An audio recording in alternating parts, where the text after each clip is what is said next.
What's up guys, welcome to my channel.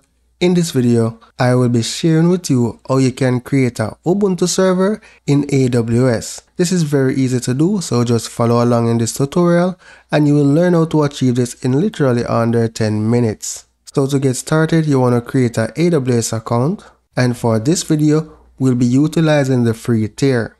So once you have created your account, in the search box, you can search for EC2, which stands for Elastic Cloud Compute. So select EC2, then select Instances, then select Launch Instances, the names and tags, specify a name for your server. I'm going to call this MRversity UB. Under Application and OS Images, also known as Amazon Machine Image, you are going to select Ubuntu. Then you can see it automatically using the option for the free tier. Here, we're going to keep the architecture as the same, and we're going to be keeping the instance type as the same because we don't want to change the pricing. For the key pair, because this is a new server and I'm assuming you're setting up for the first time, select Create New Key Pair. So for the key pair, I'm going to call this MRversity UBK. Keep the key type as RSA, and for the private key format, you can do PEM or PPK.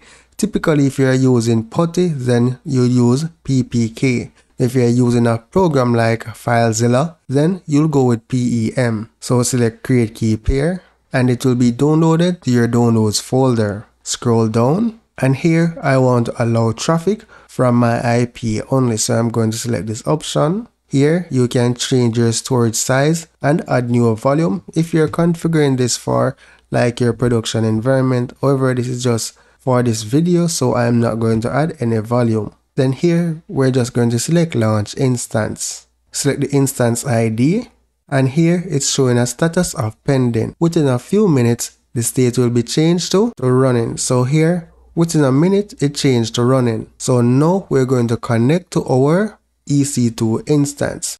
So what you want to do is select your instance ID. We're going to grab the public IP. We're going to launch the PuTTY application, specify the IP. Now under SSH, you're going to select auth, and under auth, expand auth, select credential, and then you're going to browse for the private key. So here I'm going to select my MRversity UBK. Now open, select open, accept, and the default user is Ubuntu. Once you specify your username, hit enter, and you'll be connected successfully to your EC2 instance. So that's it for now guys. Thank you for watching and see you in the next video.